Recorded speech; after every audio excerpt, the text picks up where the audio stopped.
Lions Rock Productions. This is Jay Moore. This is Greg Proof. This is Dan. This Stone. is Dexter from The Offspring. Nathan This East. is Sebastian Younger. This is David Lapp. This is Stuart Copeland. This is Mick I'm Gillette. Christopher This is Knopf. Dr. Bob Greenberg. I'm Laird Hamilton. This is Rob Bell. Hey, this is John Leon Guerrero. Hey, I'm Mark Valley. Hey, and this is Pete A. Turner. And now, the Break It Down Show with John Leon Guerrero, Mark Valley, and Pete A. Turner. I was like, damn, if I could have play a character that had that hair, just that three little thing, it made all the difference. Just that three little when you're like the good guy, you can't have like the crazy hair, the crazy thing going, because people are going to be looking at you like, we're supposed to follow him. He's our leader, but he's got these three weird things, sticking up in the air. I love the hair. I thought this was good. I thought he was good because he definitely brought like a real resentment and an anger to that part, which I thought was a lot different than his. Yeah. I mean, like the Rocky, Rocky, he was wonderful, but that was more of like a sadness or mood. But he brought a real anger to it, and it was wonderful that it was a tragedy, that it wasn't like a stock mustache twister. Mm-hmm. You know, you could see that there was definitely a tragedy. Did you? So when I watched it, I didn't make the connection as an audience member that he was the kid until way later, and I wondered what the movie would be like if they would have told us that or shown us that, like, okay, the king does kill his brother, and that, because that little kid was just some kid in a park playing basketball. I didn't realize that he had a connection to the guy who was up there who was doing these misdeeds. Yeah, were you playing on your phone during the movie? Were you scrolling through Twitter like on a real dim screen, just kind of hiding it like on the download? Nobody knows. I thought I was paying attention. The person I saw the movie with. I did. That was definitely a reveal. I was like, oh. So you thought early on? I didn't think it early on. Okay. I think it's supposed to. You're supposed to look back and go, oh, that was the kid. Okay, that I wanted to make sure I didn't miss it. And then would the movie have been?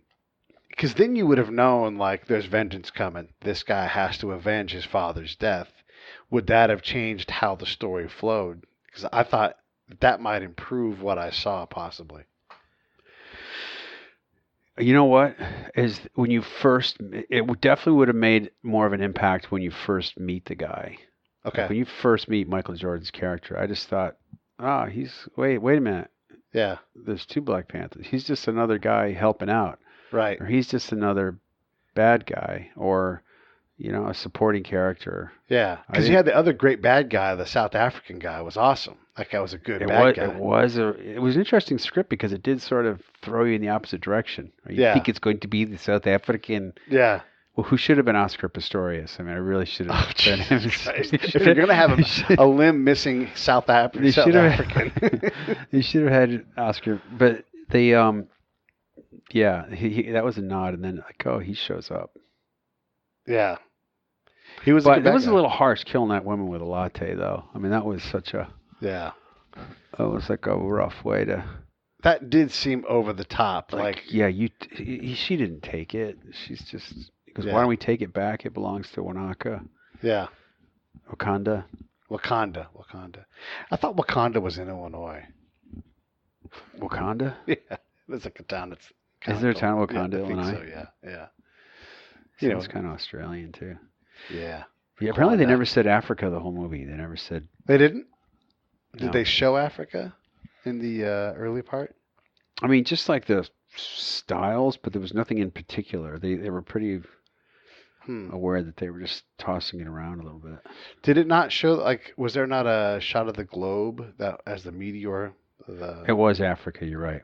Okay. It landed somewhere near, like, Botswana or something. Man, your African geography is better than mine.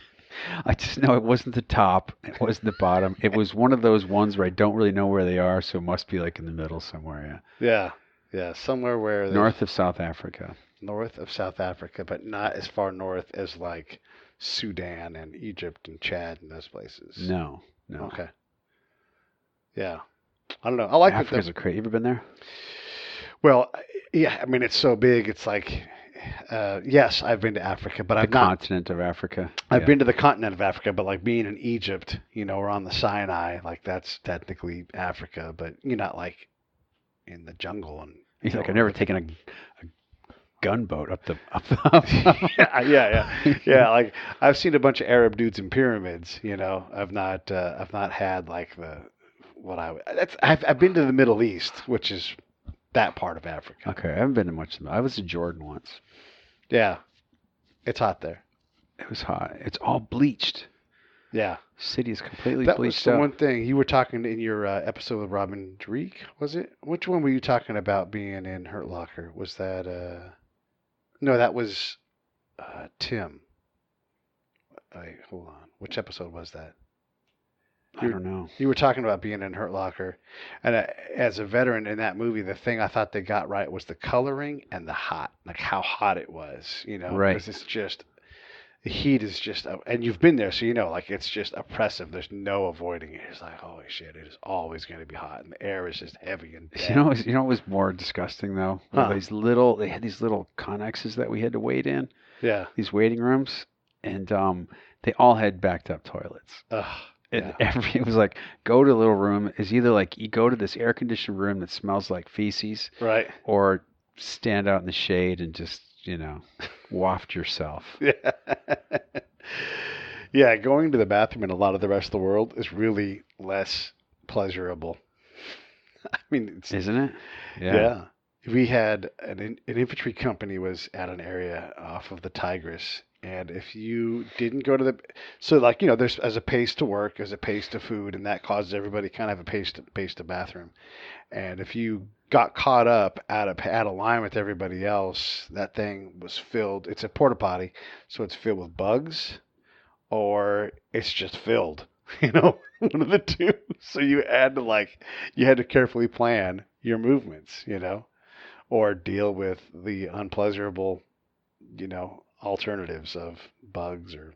I was watching this show, Babylon Berlin, on Netflix, and there's one scene where this one person escapes by hiding out in an outhouse. This is when the plumbing was sort of in like the back room. So he's in an outhouse. These Russians come in and they shoot everybody. In the outhouse, they open the door and he's not in the outhouse. So I think he escaped, and then the camera goes like down in the hole. Oh boy! And there he is, like up to his neck in it. Ugh. And it's fake, but yeah. Oh. Yeah. That's when I don't know. You're like, is it worth it? It's definitely creates a response. We got off. Have you ever been in that situation where you're like, it's a life or death thing, and you're doing something that you would never consciously consider if you weren't under threat? That's true. Yeah, because ethics change in battle. Absolutely. So there's no doubt that would be the case. I have made, with Johnny Walker, when we were pulled over at what could or could not have been a legitimate checkpoint, which at the time was a valid concern. I had made the decision to shoot everybody in front of me if things escalated any point. Like I had my finger on the trigger on a live gun, loaded, safety off, and I had some pressure on it. Not enough to shoot, but I was ready to shoot. Yeah. And that's a terrible position to be in that I wouldn't have normally done, and I didn't know what the outcome was going to be. So that was terrible. But you never had to jump into a flaming trench of shit. No. I can't. Nothing's jumping out at me. Nothing's jumping out at me like that. No. Yeah. We did, though, at one point, our office porta john somehow got removed from the route for the shitter sucker truck. Right. And you don't know that. Like, there's not a memo. Shitter sucker? Yeah. That's the name of it? I don't know. Whatever you call that thing. The shitter sucker truck. The shitter sucker truck. Yeah. And so you don't find that out until all of a sudden, your porta john is getting more and more full. And then you think, what's going on here? Oh, they're going to come by today for sure, or did we fill that thing up? And then the next thing like that thing's all the way full and there's no solution for a couple of days. That sucked. You didn't have to go in it, but it was hard to avoid it, like when there's literally a mountain of poo and it's brimming above the toilet line, you're like, oh God, this is horrible. Bubbling. Takes a life of its own. You have to name it. Were we talking about the same thing where we were interviewing Scott? Maybe. Husing? Yeah, maybe. Somehow we started talking about the flaming trenches of.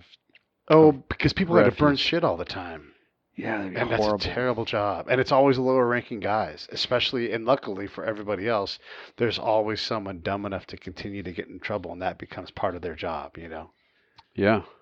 Because there's, you've commanded troops. There's always someone that's going to volunteer to be the dumb guy. Like, hey, I'm going to go do some stupid shit because someone's got to burn this poo, Like, why did you bounce this check? Seriously, come on.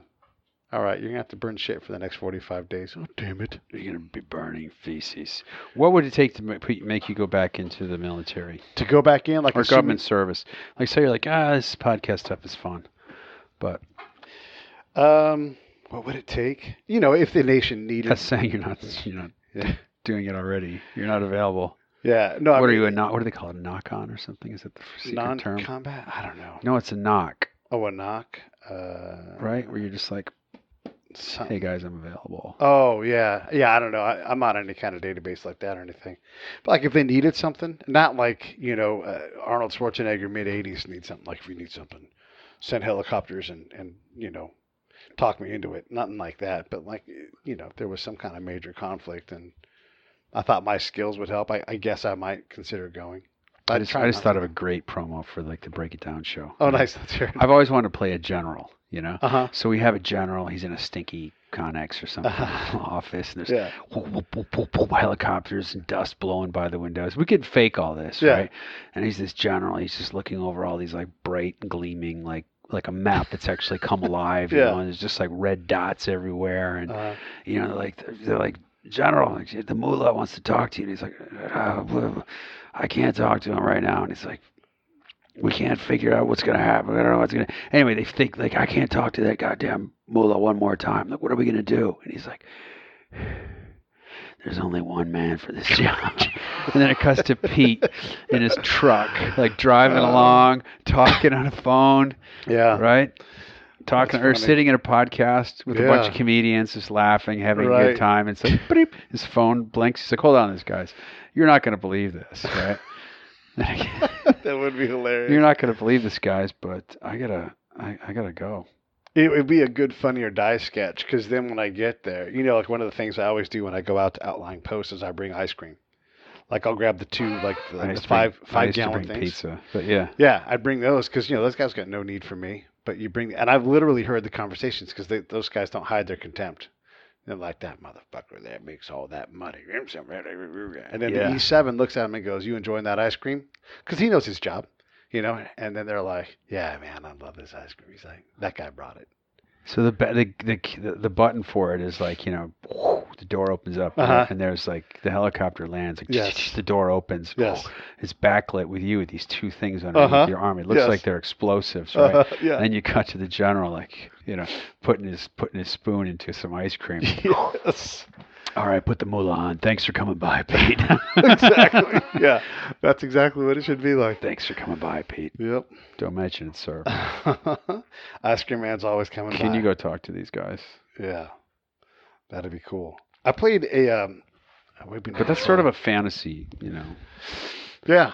That they want you back. It's like, no, we got somebody that knows half as much as you, but he's younger. He's younger. He's more available. He's more available. And he's not going to tell the truth to other colonels because I'm really good at pissing off the non-commander colonels. Because, I'll say things like, you can argue with my analysis, but you can't argue with what I saw. And they're like, you dick. Motherfucker. Yeah. Like, hey, tell me if you have some input. I'm glad to receive that, But your guy did roll his eyes at the governor. And when you say that in front of the commander doesn't have to look at the other colonel. The other colonel is already being looked at, Right. He's like, and I try not to say those things in the room, but when you aim your gun at me, I'm going to use my truth ray, and shoot him back. So that's hard to get people to accept that. Yeah. Because I'm the bearer of bad news a lot of times. It was one thing. A lot of things I don't remember, but I had this commander who said, I wanted to propose something. He's like, listen, I'm going to give you a tip. If you want to like influence me or convince me or anybody above you in rank, here's how you do it. And he gave me a list of things to do. It was like 4 things. Yeah. One is appeal to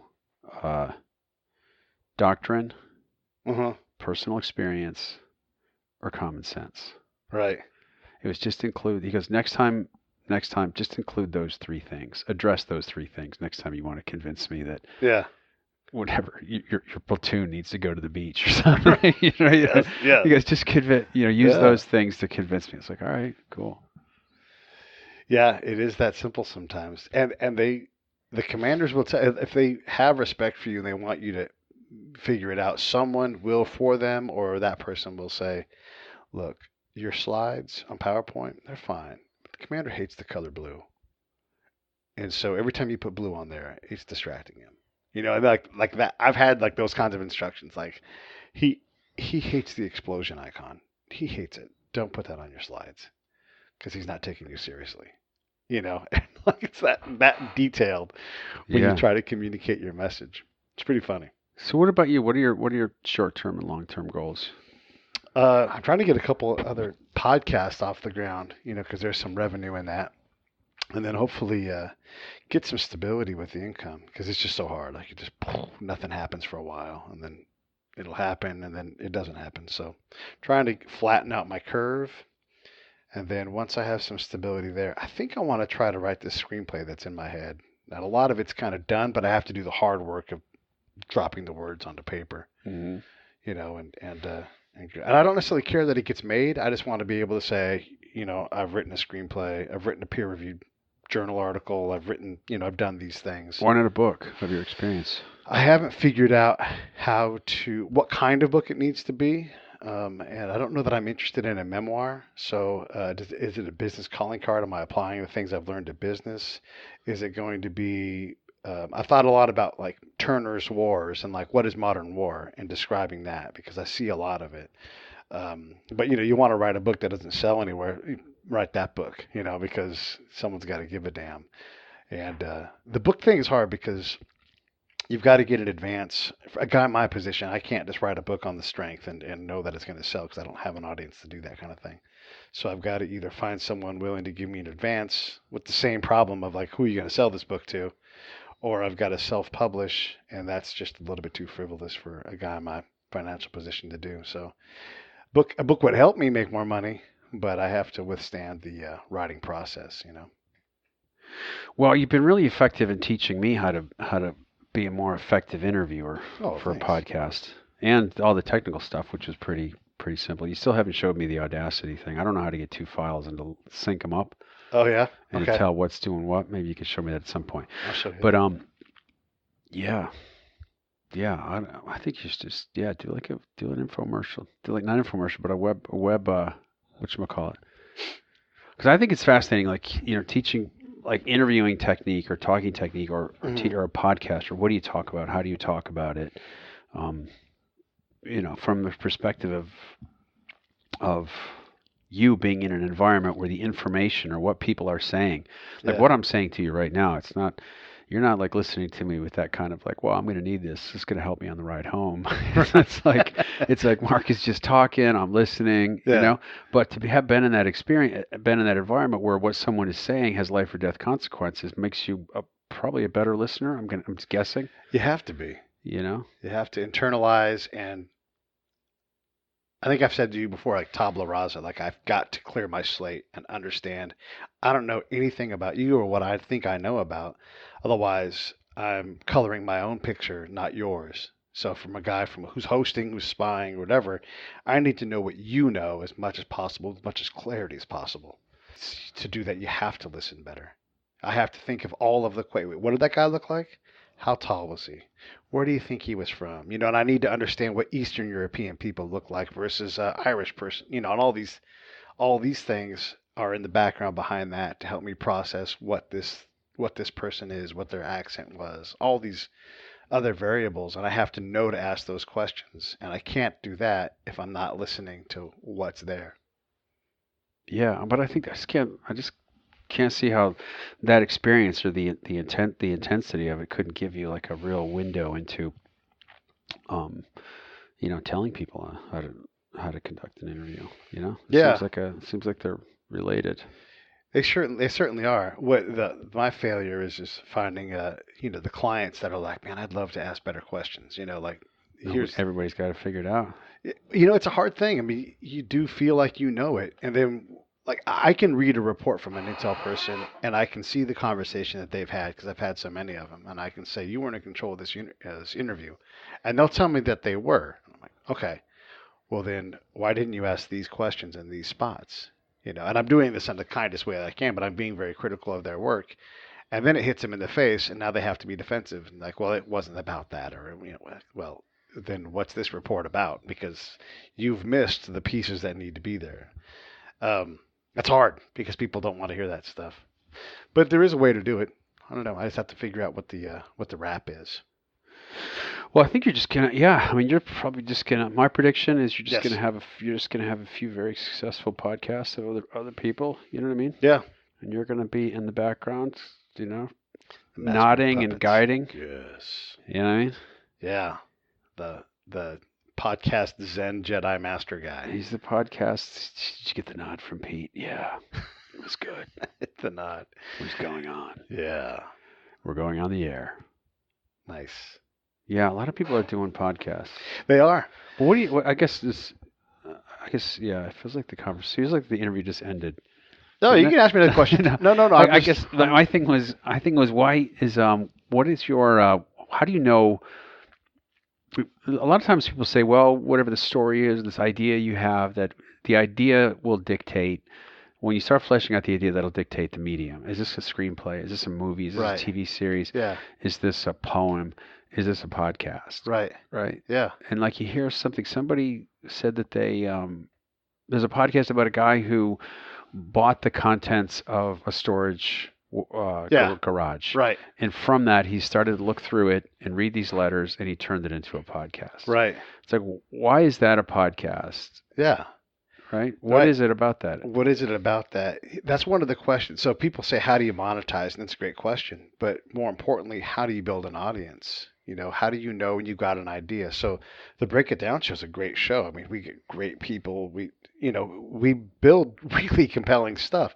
But there's 1,000 podcasts that are like that, and I think our show is honestly better than Bill Burr's show, or Mark Maron's show. But not better enough that it makes a difference. It's not about better at that point. There's something else that's missing, and obviously having a huge audience like those guys have, they get to do whatever they want, and they get to say they're doing it right. So I think it's finding something that works. Like we're doing these, I don't know, we talked about it before, the album fight concept, where you take 2 albums and you just go song 1 against song 1, song 2, song 3, and people can't control them. It's like they have to participate in these conversations. That's more like this storage locker thing. Like people are compelled, even whether they listen or not, they have an opinion on what's better, Van Halen 1 or Billy Joel 52nd Street. They're going to tell you what they can't help but say, no, this is better. And then like, well, here's the opportunity to listen to us discussing that. So I think that's the thing that people have to figure out, and you don't know. Like it's I'm stealing this from Anthony Iannarino, but you don't know. It's like swimming. You can read a book about swimming, but until you get in the water and do it, like you've learned about live drop and what it might be, and it's still emerging. So you can't just say it's not this, because we just don't know. We don't know where the next opportunity is going to come from. Yeah, I guess the question was like there are podcasts that have a specific storytelling nature, and Yeah. then there's some that are like a general interview. I mean, I wonder, are podcasts actually going to be these things that are there podcasts going to become like hashtags, right? Where all you have to do is type in a topic, Yeah, and then it'll be like all these episodes. I think so. All yeah. these episodes were about that, or is it going to be? Because I just don't really feel. For example, I was just listening to this one podcast, and it's pretty popular. The guy, he talks about these historical stories. I don't want to say what it is, but I'm listening to him like, oh my God, he's just going so slow. Yeah. This is so. Like, did you listen to this podcast? I'm like, oh, that guy's voice drives me nuts. Yeah. Like whereas one person, maybe it's great content, it's structured really well, Right. But even with Serial, I mean, I love the stories and stuff, but after a while, Phoebe started to get to me. Yeah. Hi, this is Phoebe. I'm like, Jesus. She Yeah. feels like she's in your shirt pocket. Yeah. Hi, this is Phoebe. I This is Mark. I'm back with Pete. struggle with There's that, all like- of that stuff. There's that like whispering, I'm right here with you. Hi, you know me. I'm here with you, and I just want to. Oh, I that definitely creeps me out. there's that New York, Chicago podcast public style. It's entirely too soft for me, and I reject them right from the start. I work past it and through it, but just like I want to grab those people by the neck and throw them because they're so meek and small and tiny. Like that's my visceral reaction. Obviously, I'm not going to do those things. It's like, Pete, I have another question for you. But even you sound more like Pete. This, and like when they tell these stories of being Hi, I was in the army once, and we had to do something. We had to burn our feces. It was Right. really a drag. We're going to talk to Michelle Rigby Assad on Monday, and she's got a bad case of imposter syndrome. What's that mean? That's like, I don't belong here. Everybody here is better than me. They're all going to find out that I don't know what I'm doing. Was this in her book or your personal? This is in her book, and because she goes to the CIA, and they have all these, this prestige and everything. She's like, I'm just some girl from Florida, And, oh, right. And so there's a lot of that stuff, like with Ira Glass and all of those guys. And they've done it. They've figured it out, and they do great work. But they all have like this, I need a therapist to make me believe in myself. And, like as a combat guy, I'm like, all right, listen. I'm going to throw you through this wall. You can believe in yourself. Just go out and do it. It's funny because it's dumb for me to like not like someone because they sound like they might be soft, That's interesting. Soft. Mm-hmm. Yeah. He's kind of soft. Right. Softness. Yeah. Yeah. The other thing that podcasts are going to become is, and brands haven't figured this out, but any brand that has a content base, whatever it's going to be, the Dodgers, if you don't make a podcast about your brand, someone's going to grab your brand and make a podcast about it. It's on TV shows all the time. There's Star Wars podcasts where people just say, let's just make more content based on this because everybody loves it. Oh, right. So it's an imitation of other stuff. Right. Yeah. Well, your album fights. Yeah. Right. I don't get it. I don't. Right. I know you do. I know. I'm like, they're two different albums. It's two different people. Yes. How are they? But it's kind of. But in a way, I see it's like the little claymation fights they used to do on MTV. Right. Yeah. Where like Eminem would fight like Elton John or something, or like David Bowie. They come in and just and you kind of laugh about it, but you are taking like other people. You take their memories, like that's junior high for me. I had to hulk up to ask out, Mary Sanders and ask her to dance, and you just said that Beat It was better. You're fucking wrong, All right, I'm looking up Mary Sanders right now. Is she on Facebook? I don't know. I made up that name completely. Yeah. She's not even on my Facebook list. Yeah. But I think that's what it's about. Like you take an album that sold 20 million albums, and then you don't say that it sucks. The whole idea is to have people enjoy more music, but to say that one is better than the other, people just have a automatic like my response with the softness. Like I am compelled to feel this way, and I have to slow down. I think like Pete. I think like what you're saying. I know it's really important, but I just really have a hard time because sometimes I don't. I don't. A lot of my friends that don't know what an album is, so we just think you sound like really like you're talking about old cars, which is fine, but we don't drive them very much. So I'm gonna tell you one of the things I've noticed, and that's a great and I don't mean to go example. over the end when I'm talking, but it's kind of or you go slow into the voice fry. I don't. They don't say I think. They say I feel. I feel that. I feel, Pete, that. Yeah. That's a trigger word for me. I feel. I'm going to show you. Oh my God, that podcast I was telling you about. We should do that. Like next time we co-host something, we're gonna start it out. We're gonna do it like those girls on Away with something, whatever the name of it. But they say how they feel. Yeah. And I can't. If I'm podcast, if you got an interview and you're talking about somebody, I can't even stand it with like I don't even like the 15 seconds of a how-to YouTube video where it's like, hey, how you doing today? Yeah. I thought the other day, you know what? Why not show somebody how to like put an extra spout and dig that in, or Right. whatever it is they're talking. I'm like, I don't want to know you. Yeah. I don't want to hear your Tell me how personal. to do it. I can see you. You're a person. I've already judged you. I don't need to hear. I don't need you to tell me who you are. I've already Right. made an assumption. I already don't like you. So just tell me what you got to tell me and get it over with. But every podcast they start out with, they say, "Okay, how do you feel?" Yeah. It's like, I feel good. I feel empowered. I had a really good day. I bought this, Oh, I God. bought this yogurt that a friend of mine told me about that was really good. And last night I went bowling, and I got my score wasn't that good, but everybody that I was with, we just had a good time, and it wasn't important because we were communicating. We weren't like in competition with each other, and I woke up and I realized that I'd already done the dishes the night before, so that like kind of made me feel a little better. So I feel hopeful, I feel empowered, and I feel Yeah. very grateful that we're all here together. And Yes. and this goes on for Yeah. like 5 minutes each. Yeah. Each person spends 5 minutes Too long. telling Yeah. how they feel, and then like 30 minutes in, they hit the topic. Yeah. Yeah. And I struggle with that. That's But- the biggest. I struggle with. I struggle with podcasts, and that you can't like say something back to them while they're talking. Yeah. Yeah. There's definitely times. Joe Rogan, when I listen to his show, and I've been listening to him trying to work on like what he's doing, trying to collect more tools and stuff because he's gotten a lot better. How? But there's just the reps. He's got well over 1,000 shows now, so 1,000 hours of hosting. I mean, imagine how much you'd improve. Oh, time in the chair. Yeah, time in the chair. So like he's the conversations that you have and they're backlogged in your head and you're like, oh wait, these things link together or these things are like items.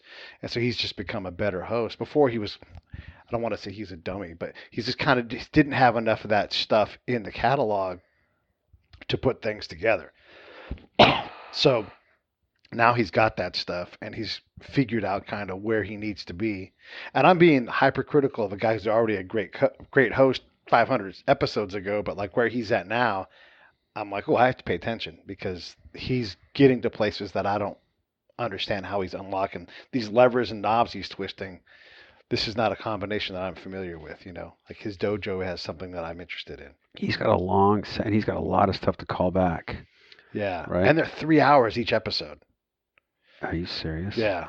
It's hard to get it. I can't get through, and he does like one a day. It's just constant. I did Kevin Pollak's show one time. That was like 2.5 hours. Was it 3 really? hours. On Yeah. camera, too. Yeah. You forget you're on camera. You're just sitting there talking with Kevin Pollak. He's Yeah. just a really good listener.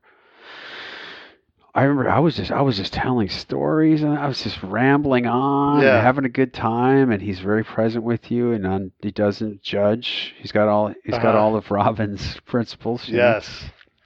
But I did hear Joe Rogan. Did you hear him talking about Tony Jeffries' thing? No, Somebody was talking about how he's like, yeah, I started working out again. I went to this place. I went to this Tony Jeffries. Got this great place called Boxing Burn down Santa Monica. I've been working out down there.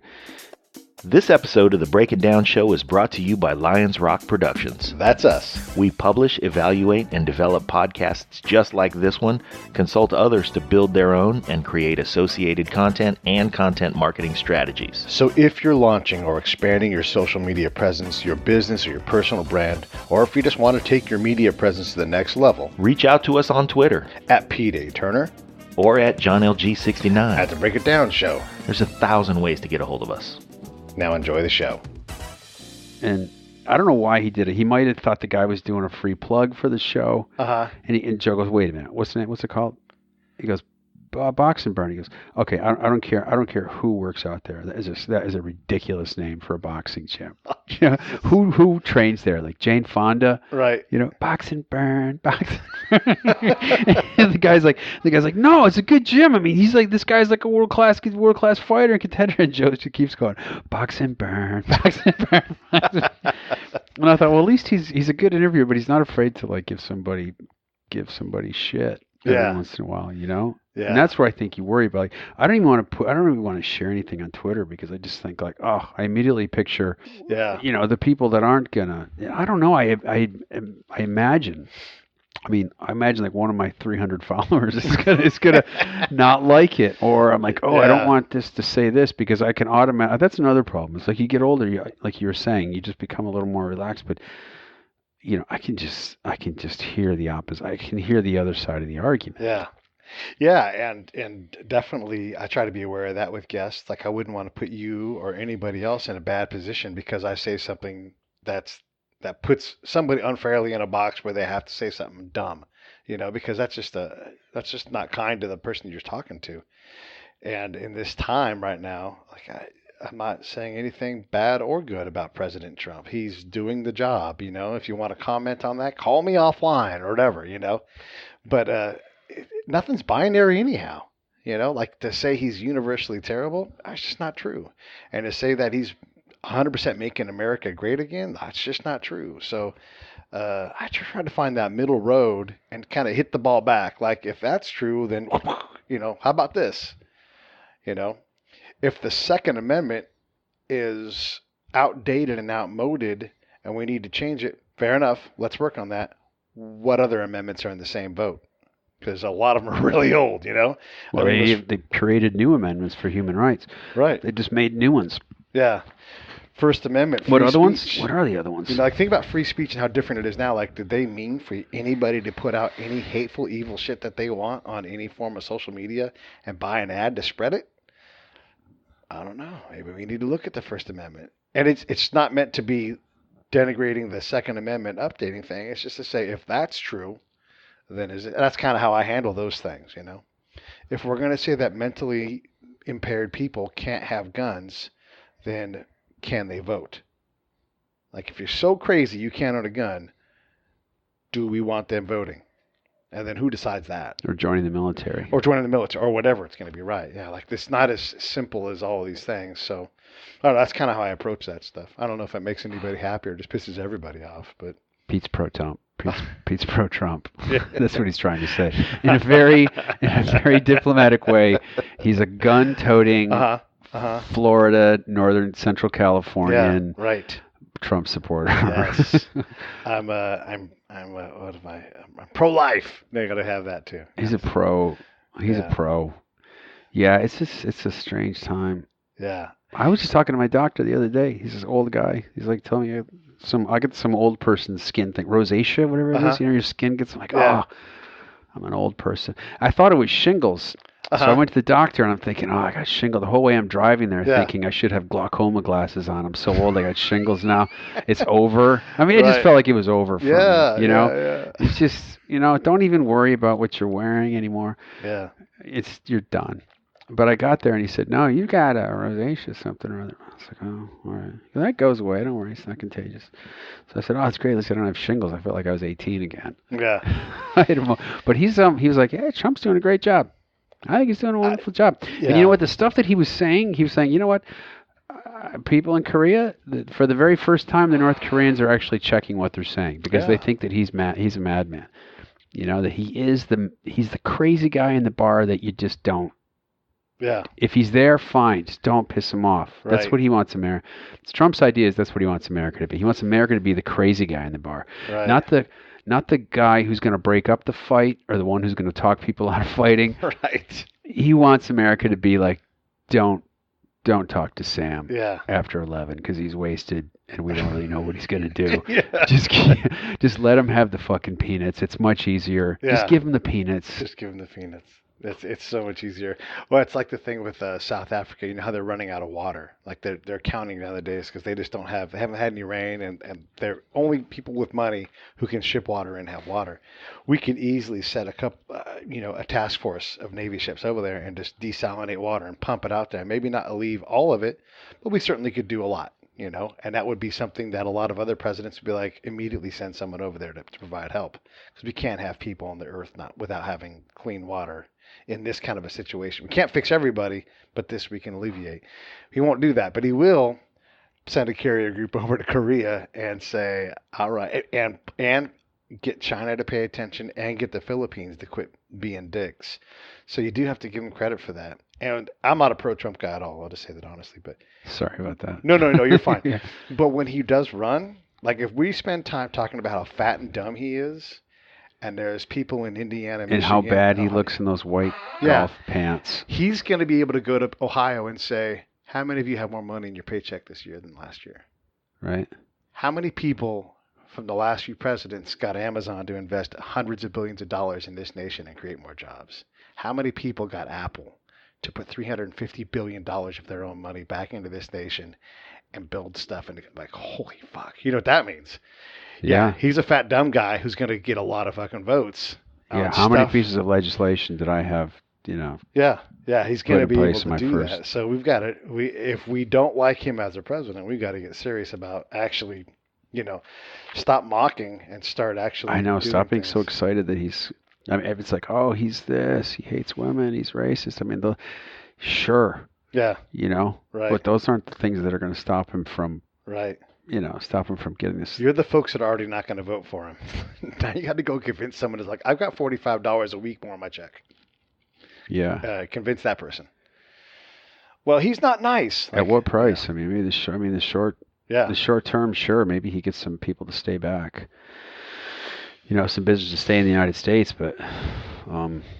Yeah. I mean, the more he closes America off, right? Yeah. The cheaper the labor is going to be somewhere else, the more incentive it's going to be for people to go somewhere else. Yeah. But those are complicated things that I don't even understand, that I can't really communicate. I don't know how. I don't know. Yeah. But you have to be able to have a conversation like that to go, yeah, you know what, maybe I ought to stop posting stuff about how bad he looks in a tennis outfit, and have some conversations that are actually productive with people that. I mean, if I was a Trump supporter, I would suggest that he wears something else when he golfs. Sure.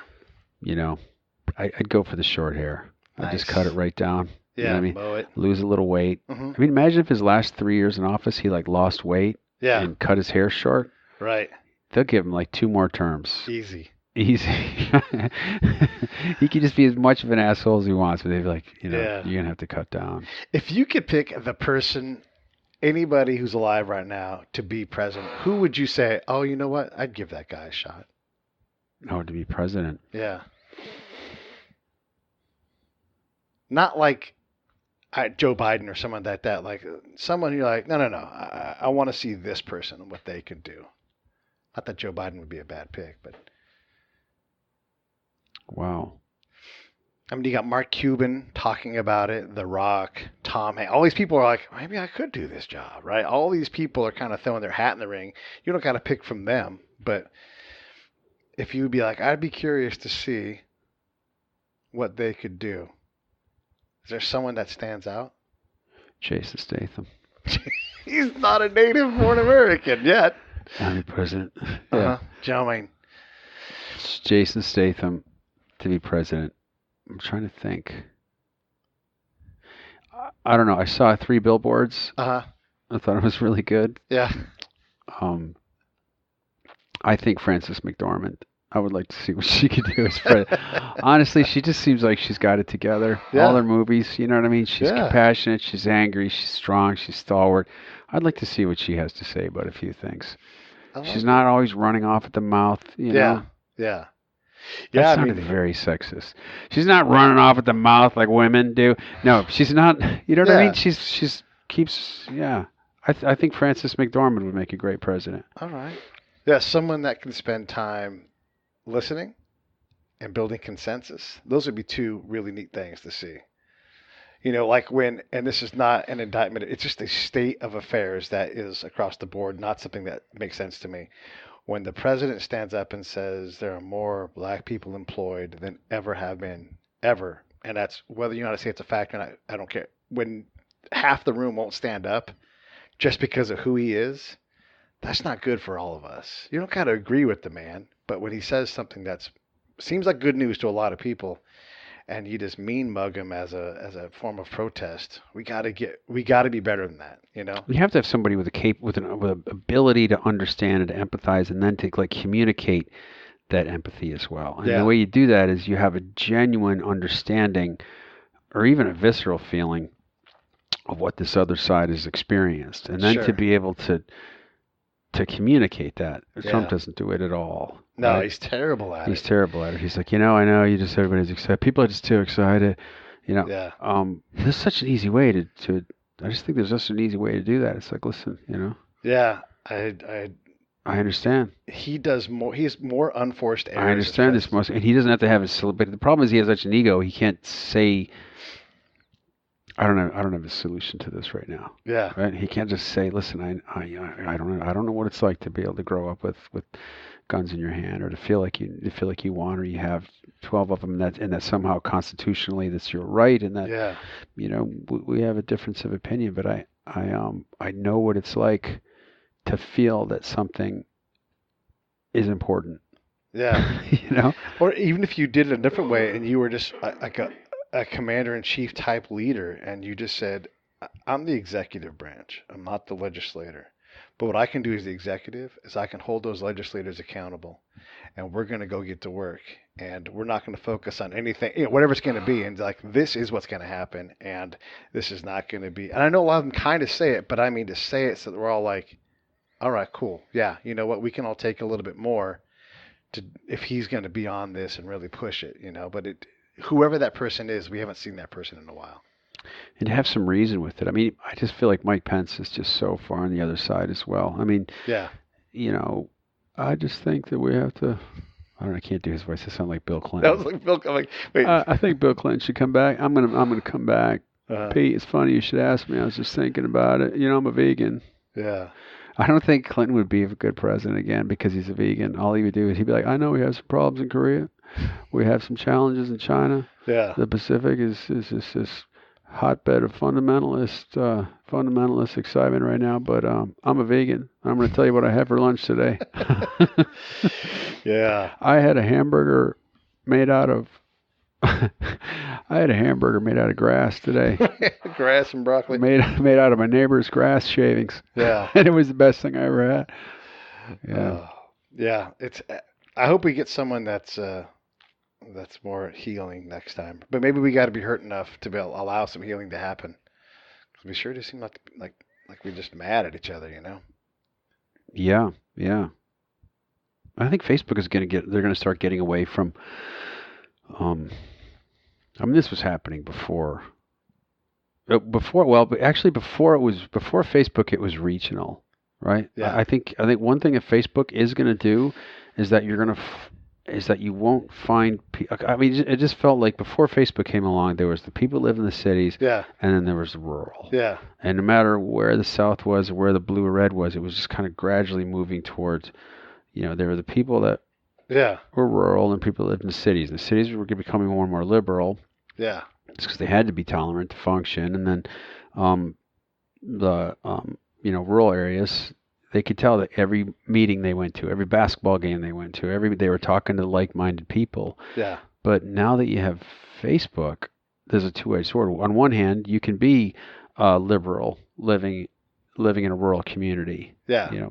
You watch Bill Maher, you can listen to that, you can kind of control your feed, even though all these lunatics around you are telling you one thing, you've got your little thing. So it's funny. On one hand, you have this kind of virtual polarization, but it does enable people to geographically live wherever they want to live. Have we reached a point in time right now, at least for the next however long, where no matter who the president is, 20% of us are going to want to impeach that person and hate them regardless of what they do? And I don't mean just like we don't agree, but like people hated George the Younger. People hated President Obama. People hate with a passion President Trump and seek to undermine and overthrow these guys. Have we seen, like, is that always going to be the case? Or do you think we'll get past that and be more, I don't know, not so intolerant? I mean, before Nixon, was there really much clamoring about impeachment? Right. I mean, everybody's like, well, we're stuck with him. Yeah. But then again, back in those days, you couldn't really do things quite as quickly. I mean, yeah. But, I mean, before Nixon, I remember Nixon, I was like, oh my God. I still remember him getting on that helicopter and thinking, oh my God, our president's a crook. I was in third grade. It was, what the hell is going on? Yeah. Yeah, the drunkest guy in the bar is the guy going, I'm not drunk. I'm not a crook. I never did that. I was never wrong. I never lied to the American people. And he just got on a helicopter and he was gone. But and then would President Trump be as received as poorly if he wasn't so profitable for media outlets? Because you have to cover him in all things you do. Like, it's just he sells soap, Is that always going to be the case, or is that just because of his unique brand approach to the world. Well, if he's soap, people are still buying it, right? Yeah.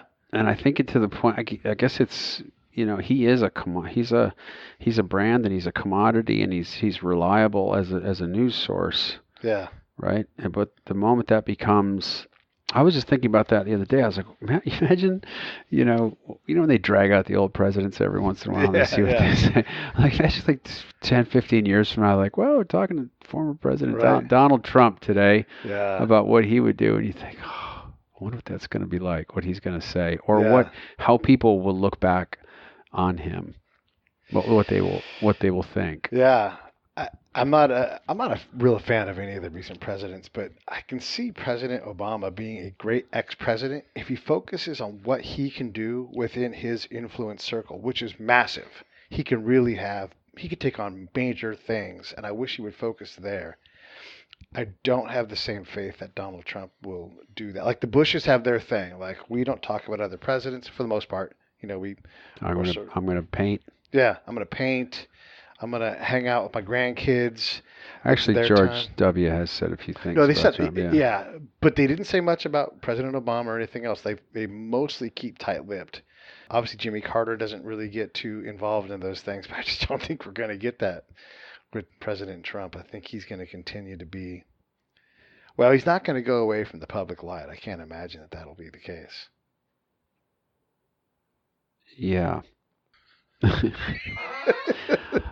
It's just like him.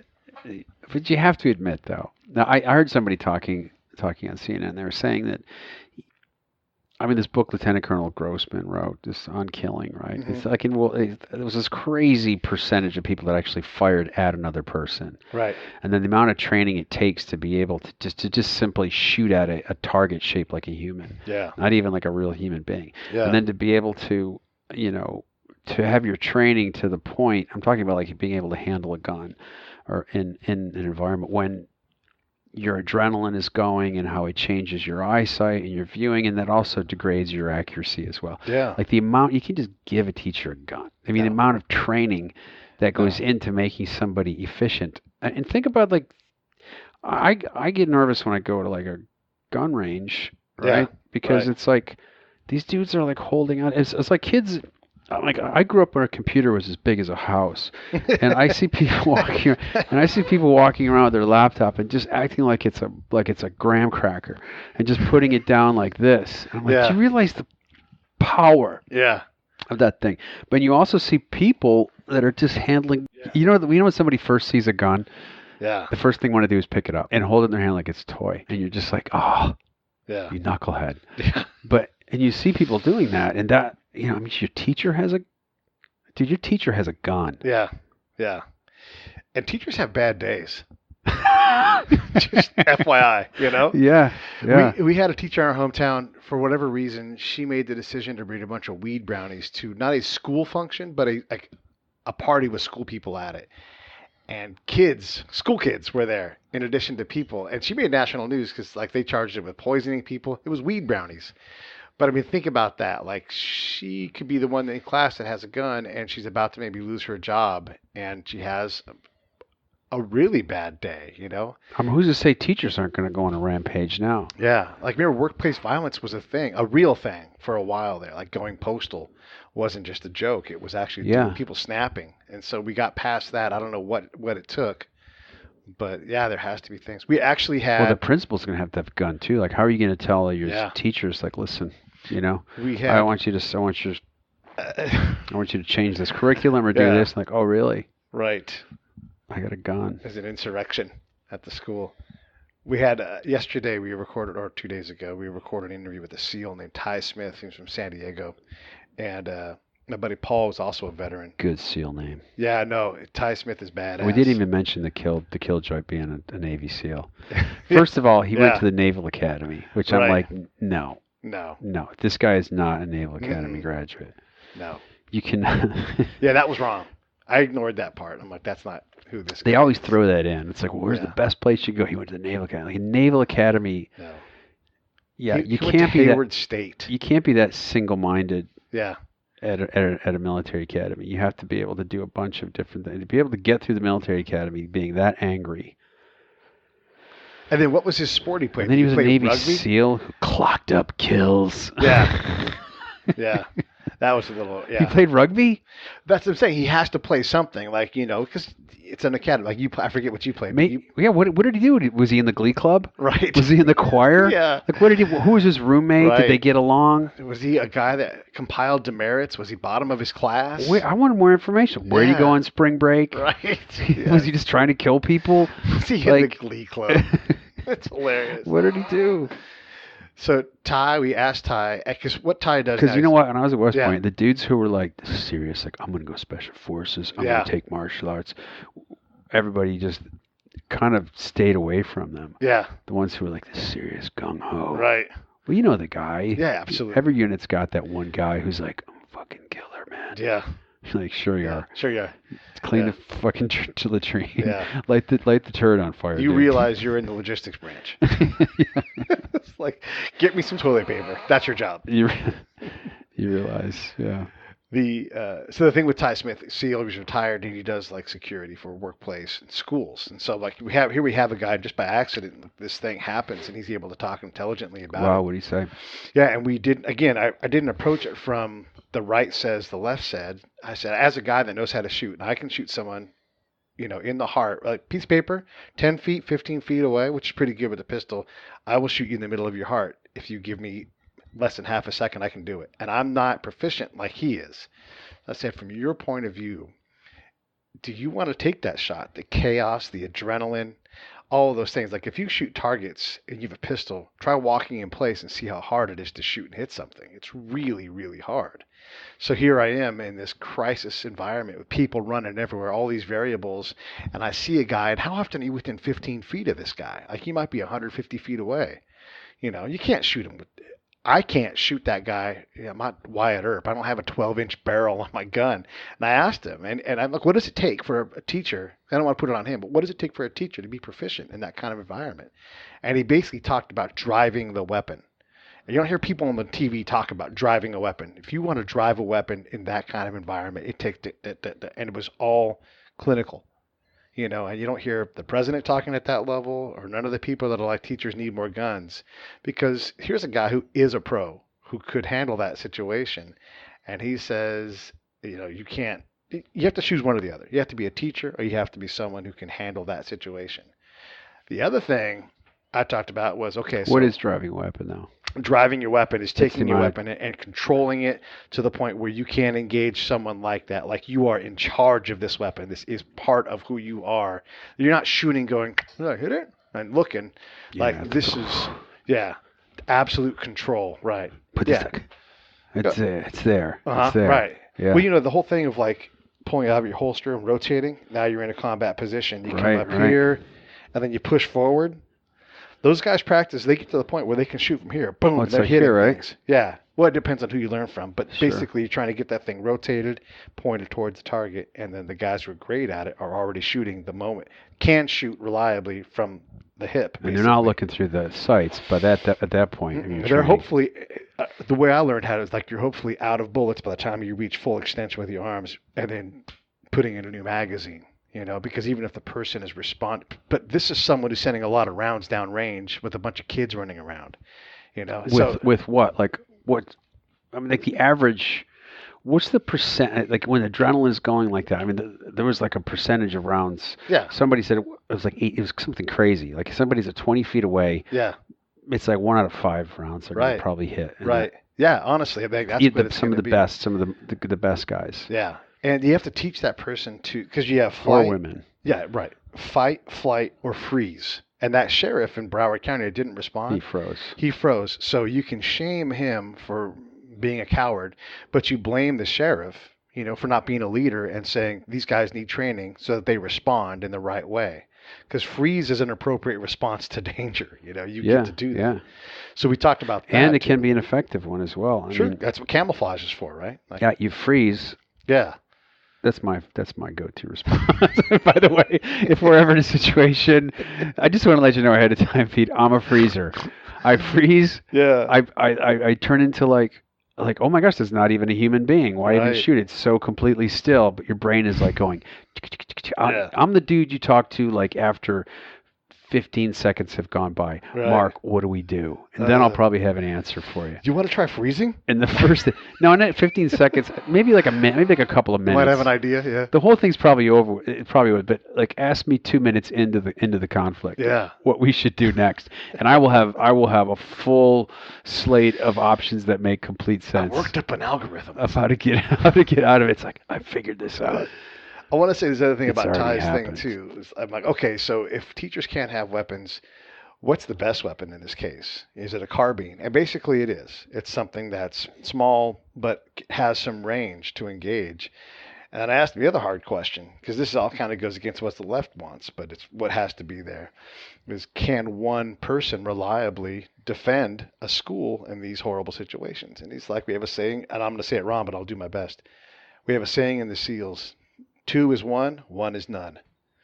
So if you have one SRO or cop there, I've heard that before. Yeah, like you don't have anything. That person can only do what they can do, and you can't reliably defend that. And then it's not just shooting; it's being involved with the kids to be eyes and ears, so that you can be approachable. You know, Pete can have ice cream. Hey, I got ice cream. You know, and people will come up and give me the tip that I need. You know. So I've heard of.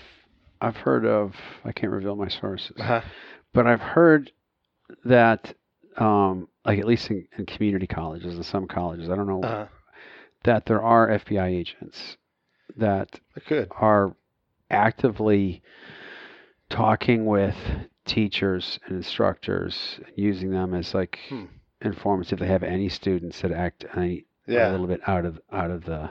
I think a lot of that stuff is kind of anti-terrorism stuff because like universities are targets, you know. But what if they had that sort of system in a high school where it's like a system of? Well, the answer to that question is we already have that system. And Paul was also in on this conversation that we had. He said we have this. We have a national database. We don't like that in this country. I mean a localized one. It's like, yeah, here's our. I think like your school psychiatrist needs to be your school like counterintelligence guy. You know? He needs to be the one talking about like, you know, if anybody acts crazy, you know. But the thing is we have that system and it's largely automated. We just don't trust it. So we could have something that's tracking phone calls, text messages, all of these things can be logged into a database that isn't run by a human, but alerts and says, hey, these just things. Just an alert algorithm. Yeah, this one kid talks about guns a lot. He's angry. He uses a lot of da-da-da-da-da. Right. Just like how we find terrorists like, hey, this money's moving in a weird way. Attention, FBI, attention, CIA. So we have that system. We just don't like it because we don't like that kind of big brother feel. But there has to be a trade-off at some point. You have to either say, we want the power of this robot that can find... God, they'd be so much more effective than a gun. Yeah. Right? I mean, nowadays they have... You know, if you walk into a concert at Staples Center... Yeah. You'll probably be screened through facial recognition. Yeah, and if not now, within 5 years, for sure, that's constantly going to be There are some huge venues now, or at least the European ones. It's like they're scanning the crowd to match facial recognition for stuff. You have to, because you can't rely on a metal detector. I can get by that metal detector. I mean, I don't, you know, but if I wanted to do something horrible, I could do it, you know. And in a venue like that, it's too inexpensive to not do it. Because what happens if they do? I mean, that concert where in Europe where they shot up the that young girl's audience, I can't remember what her name was. Not Demi Moore. Damn it, she's old. But Demi Lovato, isn't that who it was? Yeah, yeah. You know, like that can't continue. No, but that's not good for Live Nation. That's not good for Demi Lovato. Clearly not good for humans at the concert. You know, no one stays in business if it becomes dangerous to go to a concert. So they'll spend the money on that. And that not only exists, it's getting better. Samsung's going to have robots up in the air. That sounds crazy in 1984 and stuff. That's reality. Those things exist, and they're going to keep track of everything. Yeah, I mean, that movie where they would predict who was going to be a criminal. Yeah.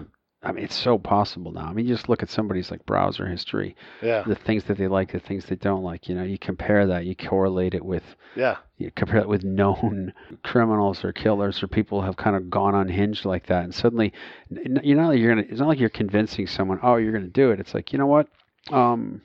Jason, we're Yeah. gonna have a little talk Yeah. because you scored pretty high. You got a high score did really on the well. wrong Really well. on the wrong subject. You Yeah, know? that Minority Report idea. But that is true, though. I mean, we're looking at all of these things. Like X-ray tech is going to get better because a computer can look at every X-ray ever done and dramatically improve our ability to see what is and isn't a problem. I'm surprised. I have to admit, though, I'm surprised there was only one phone call to the FBI.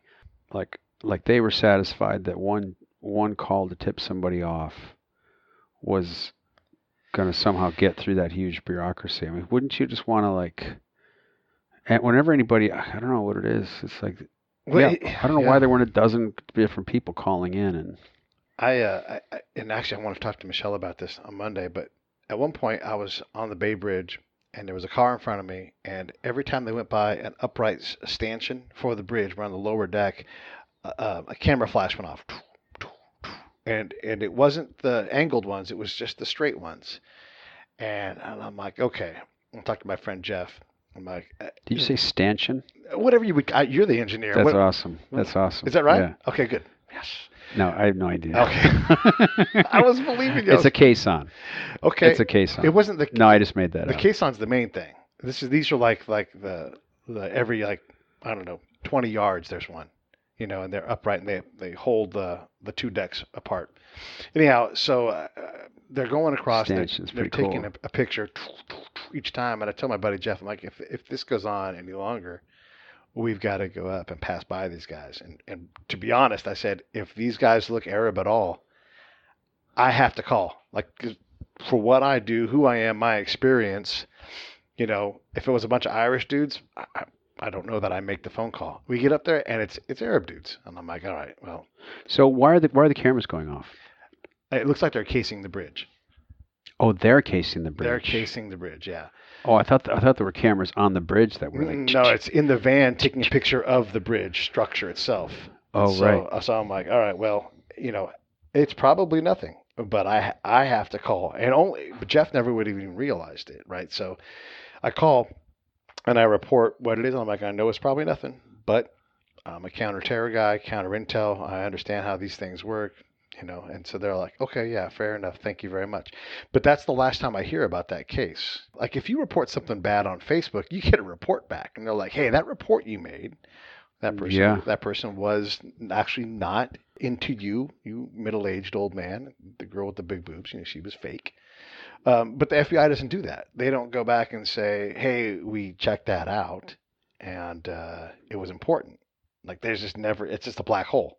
So you're right. So you report in like, hey, this kid's acting weird. I think every school should have, like there's like most likely to succeed, and then most likely to do that. Yeah. I mean, why don't I really think like a peer, like peer evaluation. A peer evaluation. Like who is going to? Every school has to have like at least three suspects that you need to keep an eye on. Right.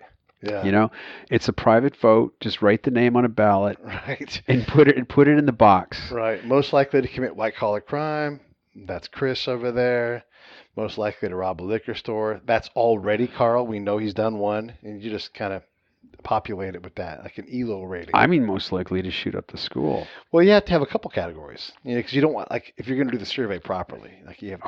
Yeah. You could be like most likely to buy a gun. Right. Yeah. Most likely to use it in anger. Right. Most likely to avenge an ex-lover. Most likely to listen to the guy who's buying a gun and say, I'll do that with you.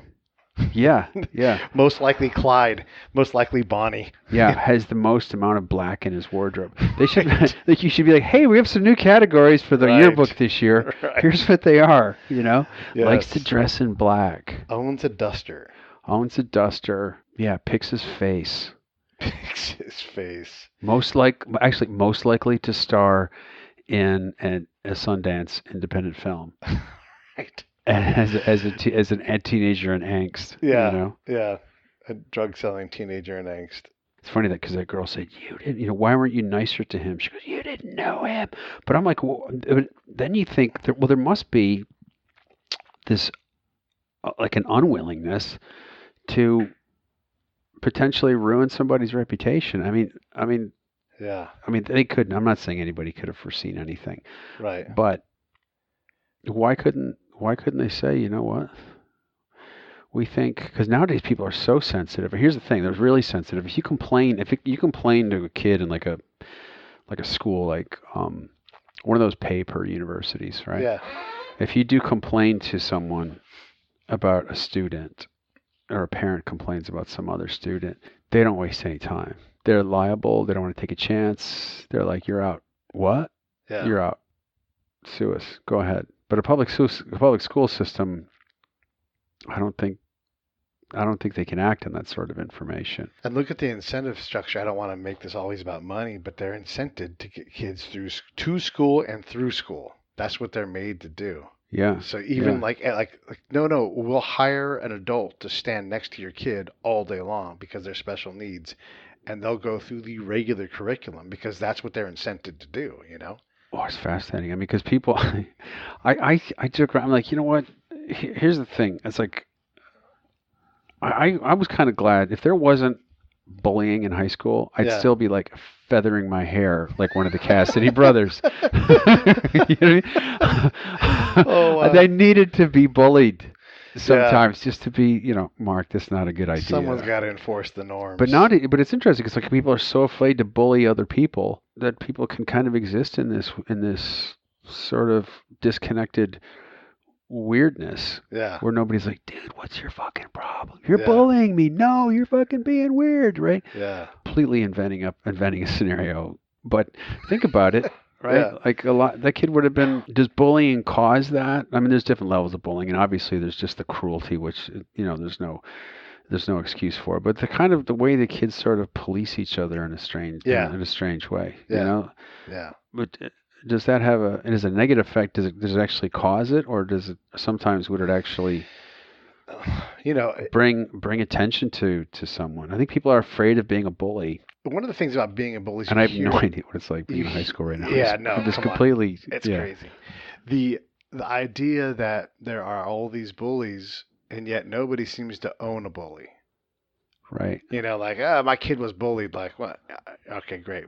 And that happens for sure. We all were, but that bully is bullied too. So maybe it's not the right conversation. If nobody's like, oh, my kid's an asshole. He punches people all the time. Yeah, I got a kid. He's a bully. Yeah. And the other thing is, and this is like in the olden days, but there was a thing before, like where a kid's life wasn't so structured. And you could go down to the school and play pickup football, not just basketball, pick up baseball, pick up whatever. Or you could just go run around the neighborhood. Like, I never see kids run around the neighborhoods like I used to growing up. And I drive around neighborhoods all the time. They just, like we were just in the street playing. Yeah. There was civility built into that. You might get picked on that day if that kid decided he wanted to push your buttons. But he might also get beat up by 5 other kids that are like, knock that shit off. Like you had to learn some give and take. And even a kid that's an outsider is going to be a little bit possibly protected in that neighborhood, like football game. Like, hey, we're going to throw the crappy kid the ball, and we're not going to not include him because we're not all jerks. Like there's a kind of a mob mentality. You might also get your face punched in and everybody walking, stand around and look and point at you. It just seems like the kids are not overprotected, but it's just they're so structured. It's teen suicides going up because there's all these expectations. You're not on the path.